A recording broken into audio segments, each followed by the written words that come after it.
Emas, kekayaan di tangan kita. Selagi mana kita memiliki emas, kekayaan itu memang berada pada tangan kita. Jadi ini adalah tajuk perkongsian saya pada malam ini. Saya Muhammad Amirullah bin Muhammad Zuki, merupakan artis dealer di bawah bimbingan Tuan Muhammad Zulkifli Syafi'i, pengarang buku Wang Emas Bertahan Ketika Gawat dan juga buku Misi Bebas Hutang. Sesiapa yang nak mahir, nak pandai berkaitan dengan emas dan juga pengurusan keuangan, sila baca kedua-dua buku yang ditulis oleh mentor saya. Jadi alhamdulillah tuan-tuan yang dimuliakan oleh Allah Subhanahu Wa Taala, perkongsian saya pada malam ini ialah berkaitan dengan kekayaan di tangan kita. Apabila seseorang itu ada emas di tangan dia, maka kekayaan ada pada milik dia. Jadi perkongsian saya pada malam ini bukan daripada diri saya sendiri, tetapi daripada isi kandungan daripada buku Wang Emas Bertahan Ketika Gawat, karangan Tuan Muhammad Zulkifli Syafi'i pada muka surat 25. Jadi tuan-tuan yang dimuliakan Allah Subhanahu Taala, Tuan Muhammad Zulkifli Syafi'i bagi tahu dalam bukunya ialah apabila menyimpan emas, hakikatnya kekayaan itu ada di tangan kita sendiri. Biar apa pun yang berlaku pada ekonomi dan politik semasa, selagi kita memegang emas, selagi kita memiliki emas, kekayaan itu memang berada di tangan kita. Jadi sesiapa yang memiliki emas, memang kekayaan tu ada pada diri dia. Kenapa? Okey, nilai emas berdiri dengan sendiri. Sebab apa? Sebab nilai emas ni berdiri dengan diri dia sendiri. Dia tak bergantung kepada siapa-siapa. Tidak ada satu kerajaan pun yang memegang nilai emas, yang meletakkan nilai kepada emas. Ya. Jadi tuan-tuan, tidak ada satu kerajaan, tidak ada satu orang pemerintah yang berkuasa yang memegang nilai emas.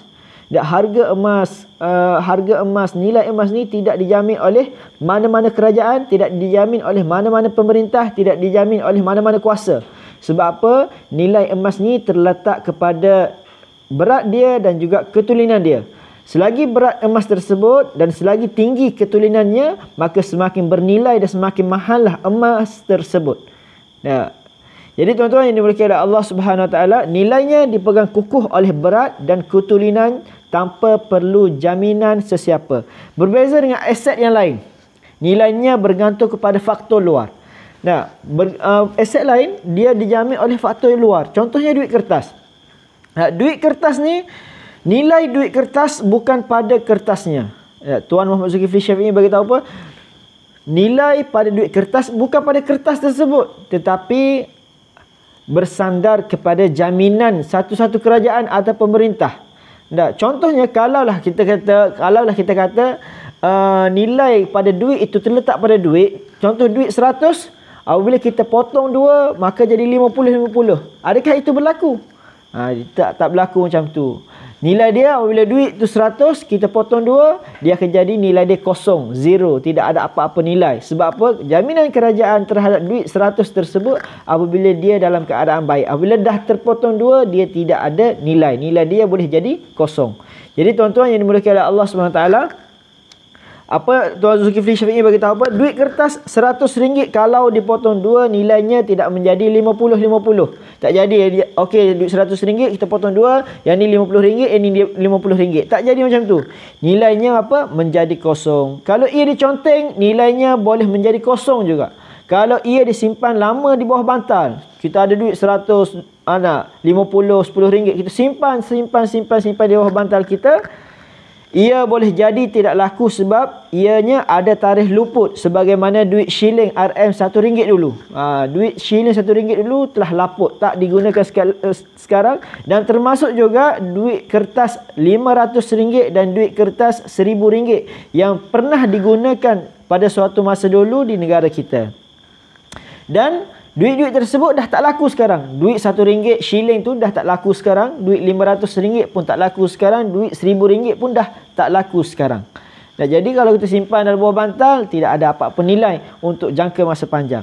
Dan duit juga tidak laku di luar negara. Contoh duit Malaysia, kita nak bawa untuk guna di Thailand, kita nak guna di Amerika, kita nak guna di Jepun, kita nak guna di Korea, kita nak guna di Rusia, kita nak guna di Sweden, maka duit ringgit Malaysia tu tidak laku. Tidak boleh menjadikan transaksi di negara-negara lain. Sebab apa? Setiap negara ni dia ada nilai duit dia tersendiri, dia ada duit dia sendiri. Dan Thailand ada duit dia, Ada Amerika ada duit dia, Switzerland ada duit dia, Korea ada duit dia, Malaysia ada duit dia. Jadi dia ada duit masing-masing dan mereka setiap negara ni menggunakan duit mereka sendiri. Jadi kalau kita nak guna duit Malaysia pergi kepada negara tersebut, maka tak laku. Tak laku. Jadi tuan-tuan yang dimuliakan oleh Allah SWT, berbeza dengan emas. Berbeza dengan emas, emas merupakan duit antarabangsa.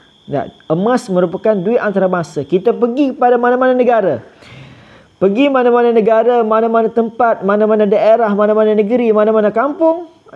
Emas masih lagi bernilai. Sebab apa? Nilai emas tak tergantung kepada jaminan siapa-siapa. Tidak dijamin oleh mana-mana kerajaan, mana-mana institusi, mana-mana pemimpin.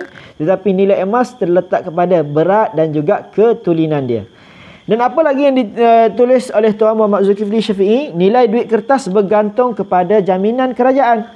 Iaitu kerajaan perlu meletakkan nilai paksa ke atas sekeping kertas yang nilainya mungkin hanya beberapa sen sahaja dengan pengesahan. Apa dia pengesahan yang ada pada duit-duit? Dia kata apa? Wang kertas ini sah diperakukan dengan nilai. Wang kertas ini sah diperlakukan dengan nilai. Apabila kerajaan meletak benda tu, barulah duit tu bernilai. Sebab apa? Nilai paksa. Hakikat diri sendiri, hakikat duit tu sendiri, hakikat kertas tu sendiri tidak ada apa-apa nilai. Tetapi kenapa dia bernilai? Sebab diletakkan nilai paksa oleh kerajaan ataupun pemerintah semasa yang menyebabkan duit itu bernilai. Hakikat sebenarnya dia tak ada nilai. Berbeza dengan emas, memang diri dia ni bernilai.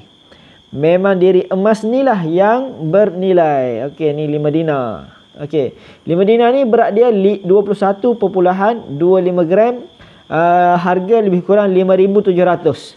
Harga lebih kurang 5,700. Jadi tuan-tuan yang dimiliki Allah Subhanahu Wa Taala, apa lagi yang ditulis oleh Tuan Muhammad Zulkifli Syafi'i? Jaminan kerajaan itu pula hanya terjamin selagi ekonomi dan politik sesebuah kerajaan dalam keadaan baik dan stabil. Apabila kerajaan dalam keadaan baik dan juga stabil, maka duit itu bernilai. Apabila kerajaan itu kucak-kacir seperti negara-negara yang bergolak, nilainya telah hilang. Dan perkara ini pernah berlaku kepada kerajaan Jepun. Kerajaan Jepun telah datang mendarat di Malaysia, telah menakluk Malaysia. Apa yang berlaku kepada duit pisang dia tu? Selepas kerajaan Jepun dah kalah, maka nilai duit Jepun tu tidak ada nilai walaupun sedikit. Hanya layak dijadikan sebagai baja pada umbi-umbi pokok pisang. Orang yang ada duit Jepun berguni-guni, dia akan jatuh miskin terus. Jatuh miskin secara mendadak. Daripada orang yang kaya dengan duit Jepun, jatuh mendadak kosong nilai dia. Sebab apa? Nilai wang kertas Jepun pada zaman tu dipegang oleh Jepun. Apabila Jepun kalah, maka duit tu dah tidak ada nilai. Berlaku hyperinflasi. Jadi orang yang kaya pada zaman Jepun, tiba-tiba dia jadi papa ke dana. Tidak ada apa-apa nilai. Jadi seterusnya apa yang ditulis oleh Tuan Muhammad Zulkifli Syafi'i, jadi sebanyak mana pun kita menyimpan duit, hakikatnya kita memiliki kekayaan secara maya sahaja. Banyak mana duit yang kita ada tu bukan kekayaan kita yang sebenar. Sebab apa? Nilai dia boleh berubah, nilai dia boleh jadi kosong, nilainya boleh jadi kosong sekelip mata sahaja. Contohnya apa? Contohnya apa? Duit ni apabila contoh tadi bagi tahu terpotong dua, tidak ada nilai. Diconteng, tidak ada nilai. Contohlah, kita simpan duit ni, berlaku kebakaran. Berlaku kebakaran di rumah, maka duit kita tu, contoh kita simpan 50,000 atau 100,000 dalam rumah, maka nilai duit tu jadi kosong. Apabila duit tu dah jadi debu, maka tidak ada apa-apa nilai. Kita nak jual, kita bagi laporan kepada polis pun, polis tak boleh ganti. Kerajaan pun kerajaan tak ganti. Sebab apa? Duit tersebut yang kita simpan tu dah jadi debu, dah jadi habuk dah. Ataupun duit kita tu tersimpan, duit tu dimakan oleh anai-anai, pun tidak ada jaminan kerajaan yang menyebabkan duit tu laku. Ataupun digunting-gunting oleh anak, maka tu pun tidak laku. Ataupun tenggelam banjir, dihanyutkan oleh banjir, ataupun cemar disebabkan banjir, terkoyak disebabkan banjir, maka duit tu pun tidak ada nilai. Berbeza dengan emas, tak. Walaupun dia kemik, renyuk, digigit, dijadi debu sekalipun, dibakar, diubah bentuknya sekalipun, asalkan emas tu tulen dan ada berat dia, maka emas tu tetap bernilai. Jadi kekayaan itu bukan berada di tangan kita. Ia bukan duit yang sebenar, sehingga Robert Kiyosaki, seorang guru keuangan, dalam bukunya menggelarkan duit kertas sebagai funny money. Maksudnya duit yang melucukan. Ia dianggapkan melucukan kerana dikeluarkan tanpa disandarkan dengan apa-apa aset fizikal pun. Ia tidak mampu menyimpan nilai. Jadi tuan-tuan yang dimulakan oleh Allah Subhanahu Wa Taala, kita tengok poster di sebelah ni, ada satu tabung duit tu, iaitu duit hampir 300 keping, dinar-dinar, duit shilling emas ya, daripada zaman kerajaan Rom dulu baru dijumpai, yang mana tempoh masa emas tu ditanam dahulu 1500 tahun dulu. Duit-duit ini yang 1500 tahun dulu dijumpa sekarang, bentuk dia dalam keadaan baik lagi. Bayangkan kalau kita simpan duit sekejap sahaja dah jadi pudar, dah jadi rosak, dah jadi renyuk, jadi tidak ada apa-apa nilai. Jadi tuan-tuan yang dimuliakan oleh Allah Subhanahu Wa Taala, ini adalah antara kebaikan kita menyimpan emas. Sebab apa kebaikan menyimpan emas? Nilai tersebut ada pada diri kita. Kekayaan tu ada pada diri kita. Jadi tuan-tuan, contohlah berlaku apa-apa kecemasan ke apa ke, maka apabila seseorang tu ada emas, dia boleh bawa lari emas dia ke mana-mana negara yang dia lari. Dan emas-emas yang dia bawa lari ni masih laku di negara-negara tersebut. Bayangkan kalau kita berlaku peperangan, kita bawa duit kita, ringgit Malaysia, pergi ke luar negara, adakah ringgit Malaysia tu laku? Kemungkinan besar tak laku. Tak, kemungkinan sangat-sangat besar ialah duit tersebut tak laku. Adapun kalau kita bawa emas, maka emas ni boleh dijual, boleh dipajak di negara tersebut untuk kita memulakan hidup baru, untuk beli makanan, untuk memulakan kerja, untuk beli rumah, untuk beli tanah, untuk bertani, untuk berniaga di negara tersebut. Jadi alhamdulillah tuan-tuan yang dimiliki oleh Allah SWT, sekadar itu sahaja perkongsian saya pada malam ini. Jadi apa yang baik datang daripada Allah, yang buruk datang daripada kelemahan saya sendiri.